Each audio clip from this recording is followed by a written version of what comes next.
Hey everybody, this is Eric and I have some exciting news to share with you, so let's get right to it. First thing, GoFundMe, let's talk about that. So first, I want to explain to you that we've risen $100 out of the $500 goal that was initially set, and I am blown away by the support and I'm humbled by it and so grateful for it, especially because I have trouble letting people in. I have trouble trusting and accepting support or asking for help.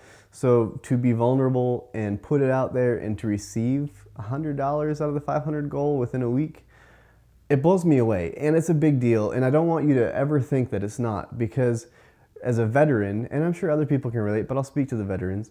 As a veteran, it's really hard to ask for help, and it's even harder to accept it and receive it. It's one of the reasons, in truth, that when you say thank you for your service to a veteran, it's a really awkward conversation to have. So when we do receive it, we tend to almost push it away. And I'm trying not to do that, and I am receiving it fully, and I am so thankful that you have generously given, and I hope you continue to give, because I have a lot of work that I want to get done, and I need your help to do it. I have another veteran who's interested, who's signed on, so if we can keep the donations coming, I can get him equipped to race this fall in his first triathlon, which I am really excited about. We're going to train together, and it's going to be fantastic, because in the training is where the healing occurs, and the payoff is when you get to the event and you accomplish something. Because as a soldier, we have a mission in combat. We have a mission, we have a directive, and we have tools that are going to help us accomplish that task, whatever it may be. To get to point A to point B, you need a plan, you need people, a community, and you need the tools to help you if something happens to arise during that trip that's unexpected, which in combat is usually the case 100% of the time. So when you're looking at a race or trying to get in shape, you usually have a goal and you want to lose weight, or you want to get faster, you want to run a mile in 7 minutes, 6 minutes, whatever the goal is, you want to finish a triathlon.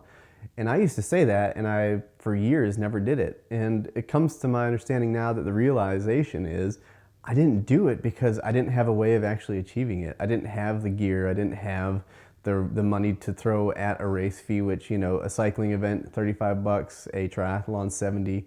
Any longer distance in triathlon, you're up to 125, to an Ironman is $700.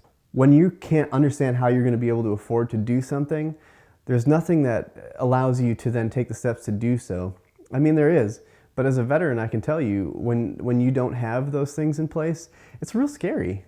You don't feel supported. You don't feel like you're going to be successful because you don't know what the game plan is. And I want to be there to guide the veterans as they're pushing towards those goals. Veterans Race Fund is something that is going to be something more. It's just a placeholder right now. And another exciting announcement that I have, the second one, would be that I've been in talks with a professional cycling team. Now, I'm not going to go into all the details of what that means now, because we're still having more talks, but know that we are aligning with a professional cycling team that is passionate about helping veterans race and compete. And we are going to advocate for one another as a nonprofit in the future to try to build this thing big. We have veterans that come home, and we all know they're different. And I'm not talking PTSD, I'm not talking TBI, I'm not talking strict depression, I'm not talking loss of limb. I'm talking human beings that went to a combat situation and came back different. That's almost across the board. No matter what your job was, no matter what you experienced over there, you came back and you weren't the same. You can't come back the same because you're human. And so now I have anger, I have rage, I have depression, I have all these things, and I'm trying to juggle them, and I have no outlet. I think about a car has an exhaust, and the reason it has an exhaust is because there's explosions in the engines, and that gas comes out, and it has to get out somewhere, otherwise the engine blows up. A computer's the same way. It'll overheat and melt the circuits if you don't have a fan blowing to circulate that heat out.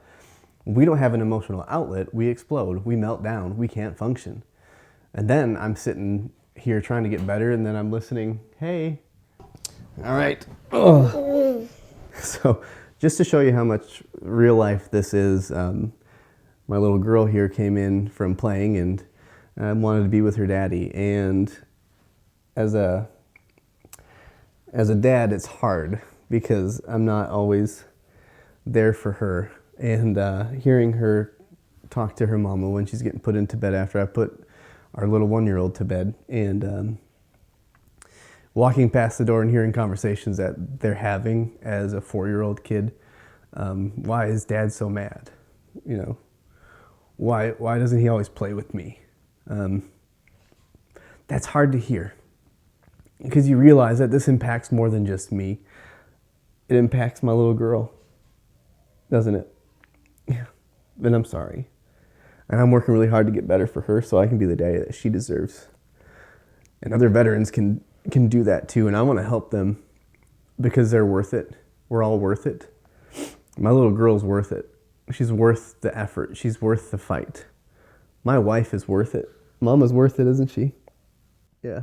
No, she's worth it. She's silly. I love you. I'm worth it too. I thank you. If you partner with me, if you come along with this on this journey, we can get people racing. We can get people burning out that adrenaline in a healthy way. We're not going to scream at our spouses. We're not going to take it out on our kids because we take it out on the road. We get on our bike and we pedal as hard as we can. We get in the pool and we swim. We get on the road and run. When we hit the hills, we don't quit when it's hard. We keep pushing until we get to the top and then we take a big breath. It's not about being a jock or an alpha male. It's about finding a way to healthily get rid of those emotions and those anxieties that we tend to get. Because emotions aren't bad, but right now we deal with them in an unhealthy way. But this is a way to start training ourselves how to have those emotions healthily.